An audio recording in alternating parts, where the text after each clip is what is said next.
itself, but it is the government in power, and they should do the right thing. What are the right things? We take only one example.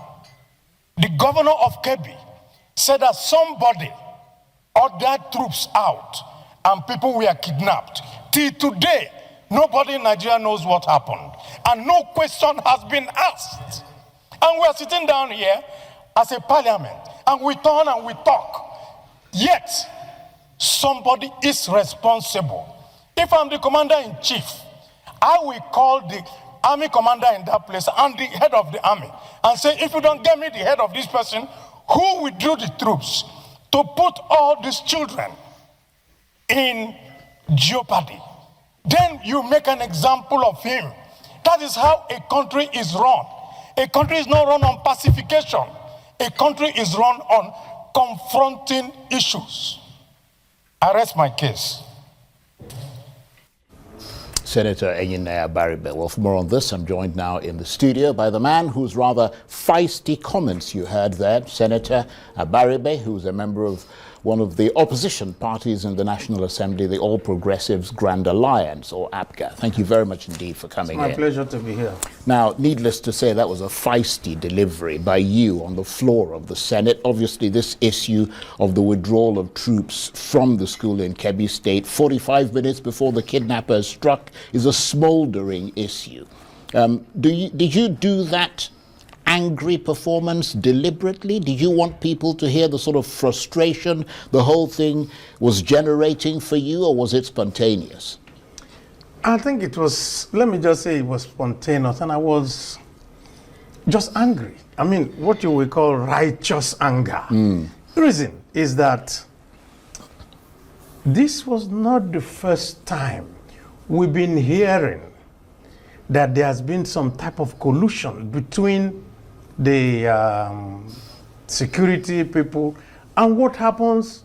You know, villagers have said that, oh, they will tell the security people and they disappear, and then these people will strike, and then immediately after they will come back. Well, to be fair, we don't know that it's collusion. Well, that is the point. We don't know. So I was really angry, because the point really is this: how does a government operate this way?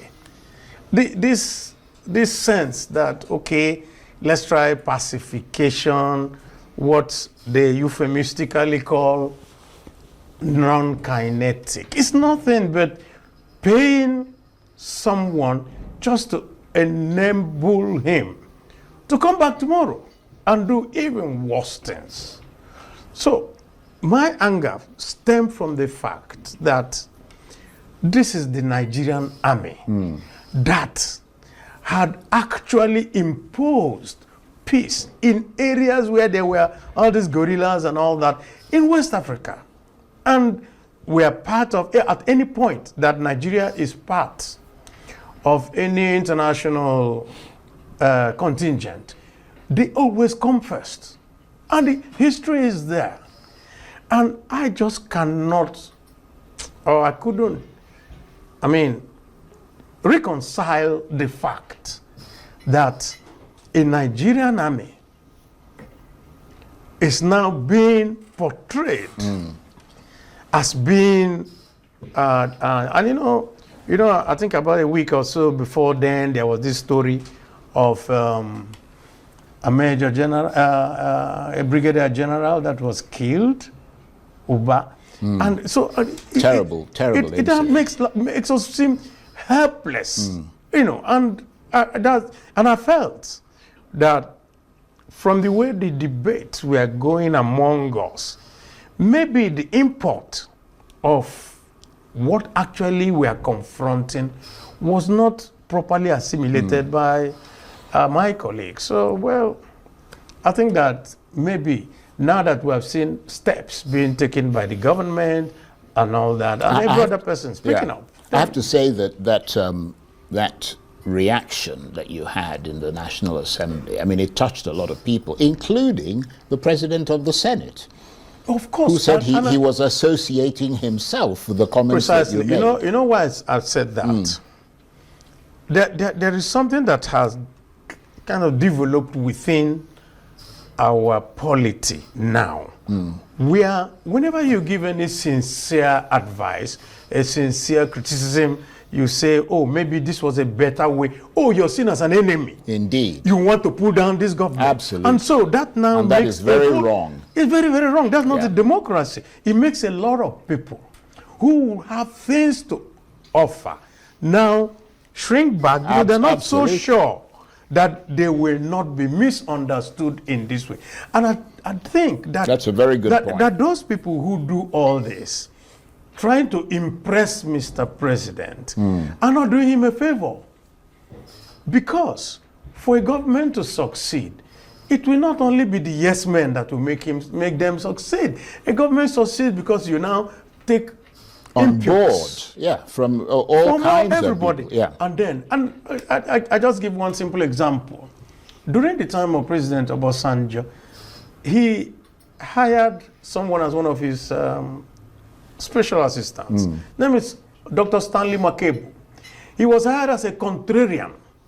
So when issues come up and people are going this way, he goes the other way in order to give the other sense so that everybody understands that everybody should not pull in one playing the devil's direction. Advocate, Precisely. Yeah. That's what he used to do. Yeah, he was a contrarian in government, playing the devil's advocate and all that. And Obasanjo let him do that because he needed him. So we have now come to the point where some type of sickening sycophancy has now permeated the whole thing. And so everybody is a choir, a member of the choir. If you're not singing in one direction, you're seen as an enemy of the government. I'm not an enemy of the government. That's why I emphasized that we do not blame the government. They made this. But then, when you take an oath of office and say, I'm going to do A, B, C, D, do it. You don't come in and then you continue to pamper and say, let me just continue going after all, when my turn comes. And then the country continues to go down the abyss. So, and obviously telling the truth about what the scale of a problem is, as you correctly pointed out, is the first step you take before you can think of what the correct solutions are. Should be, yes. So you were really frustrated, you were disappointed, we could see it, and it came across as very genuine. I mean, that's what drew people to it. When you were suggesting that the Senate was being told not to say anything against the failures of today. I mean, you say anything, then there's so much brickbat thrown at you. Yeah, but it was the frankness and people actually will get up and start to say something just for the cameras so that the villa will see them as defending the government. They're actually not defending the government, they're actually ruining the government. But just moving on from there and returning to that story about the withdrawal of troops, I mean, it seems pretty straightforward, given that there is a hierarchy of command in the army. Obviously, the troops were deployed to that location through an order and would have been withdrawn through an order. So, I mean, technically, I don't know what you think, but it shouldn't be a complicated probe, but a straightforward question about who gave the order. Who gave the order? Yeah. It's so straightforward that you don't even need to think about it. I mean, that was what I was confused. Why do we need to argue about this? There's a commander there. There's, like you said, the hierarchy is there. Fishing out that person is the easiest thing in the world. Because what it connotes, that a lack of action by the government or by the military authorities and the bearing of all those things, we now connote to or give the impression to the public that there is collusion somewhere. Absolutely. And okay, if we feel that there is collusion somewhere, so who is safe? Who is safe? It means that I cannot now be sure that even if there are troops around me, that I can be safe. How can you not be sure? You are no longer sure that even the troops around you can just hand you over and then you become a victim. That is just the point. There comes a time in a country's life in which this, I don't know how I will put it now, but I will say we must stop the obfuscation, dissemblance, and all that. We must start telling the truth. We must confront things as they are. And if you don't do that, how are you going to solve the problem? So we have had this problem all the way from the Jonathan time, all the way coming all the way down, to this, and it gets worse. It gets worse. I mean, it now looks as if somebody just sitting somewhere and just saying, okay, let the whole country go to blazes. Right, but I mean, in terms of this particular investigation, I mean, it's all right to leave it to the army because they have their own internal processes of carrying out those kinds of investigations. And what if in the end they decided that it's not a good idea to make whatever the result is public, and that they if you like, to protect the image of the army? That may well be so, but you send a wrong picture to the public. Signal. The signal to the public will now be that, people can just be put in jeopardy and nothing will happen. Because people have always waited. This is not the first time investigations have been done to see what is the response, what happens, so the way that information is being given out to reassure the public that you are on top of the situation is not there. That is just the fact. But it is important to maintain public trust in the army. So if, for example, you go and say that, so and so happened, I mean, it could potentially negatively affect the public trust. No, actually, to maintain public trust, or you think if somebody is being punished, right, then the public knows, inspire the public and say, right, yes. Okay. It will inspire the public. At least an action is being taken. Do you think? And like I said, yeah, this is the best army in Africa, and I continue to say it. There's something obviously going on, and when we interact with them, because we interact with the military people, we interact with those who work with them and all that, and they are just that thing. That's a question of political will. I think President Obasanjo alluded to it the other day in Jos. I mean, you must have the will to fight. There must be that burning desire. When you take an oath of office, just like we have all taken, it is to do your best for this country. That's just it. But I mean, obviously the National Assembly has oversight capacity over the army. At the very least, should the National Assembly, can it ensure that military personnel are held to account for their actions as a result of that oversight capacity, and ensure that measures are taken to prevent similar incidents in the future? Actually, coincidentally, within this period, the National Assembly is on doing, as part of its duty, doing security summits. Yeah, I'm going to get to that summit in a minute. Yeah. So it's coincidental that at the same time, it's also happening. So we're going to wait for the report. Right. And I'm sure part of the report will be the measures that will be taken to ensure that such a thing never Right, but you don't think the National Assembly should take its own steps to investigate that withdrawal? There are committees. There's a committee for military, for the Army, Air Force, Navy, and defense staff and all that. And the committees are up and doing. I'm sure they will also interact with the military to say, hey, Nigerians are feeling very bad about this. And of course, those abducted students and their families, they belong to constituencies that have representation at the National Assembly. Precisely. Are there attempts to ensure that support is being provided to the abducted students and their families and all the rest of it? I'm sure that our colleagues who have their constituents and all that, because we interact with each other, and everybody is worried. You could see the other senators when they spoke and the passion with which But shouldn't they that be spoke. something that's being talked about volubly on the floor of the Senate? Just like you talked about the issue of... Well, let's put it this way. When committees work. They come back to the Senate with reports.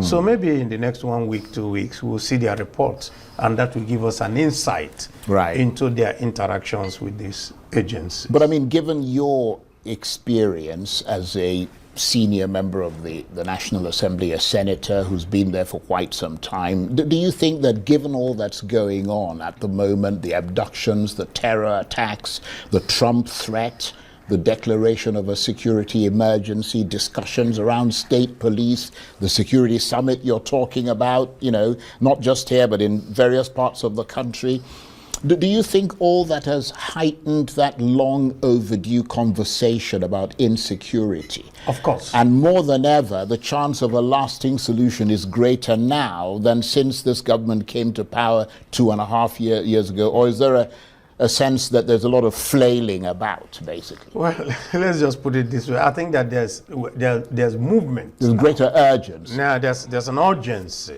now, and there's everything that we can see something going on. We just want to see some clarity at the end of the day to say we're going to do A, B, and C, and not just a general talk and then we just leave it. And you're going to keep snapping at their heels. Obviously, we're not going to let anybody rest. The job of those of us who are in the opposition is that we put your feet to the fire at all times. Well, beyond the opposition, the job of the National Assembly is to oversight the executive. That the point of the part of the job of the National Assembly is oversight the executive. Yes. Indeed, and it would not be unfair, would it, to say that many people in different parts of this country have been broken again and again by this issue of insecurity. The resilience of Nigerians that is well known has been tested to the limit by the brutality of all of this. Are you satisfied, as I said, that all is being done and that the political will, because I mean there's a lot of stuff going on, but is the political will there to end the problem? For me, part of the stuff going on is, okay, let's just talk so that people will not bother us. What we are saying, silly, is that we need to see those concrete steps. We need to see timelines and what you do to reach those timelines. What you do, what are they, you know, all those things that you will have to. We need to see areas that are cleared and there is no more insurgency in those areas. We don't just, I mean, as we were just saying that, oh, we are containing this one here, then another thing happens. Right.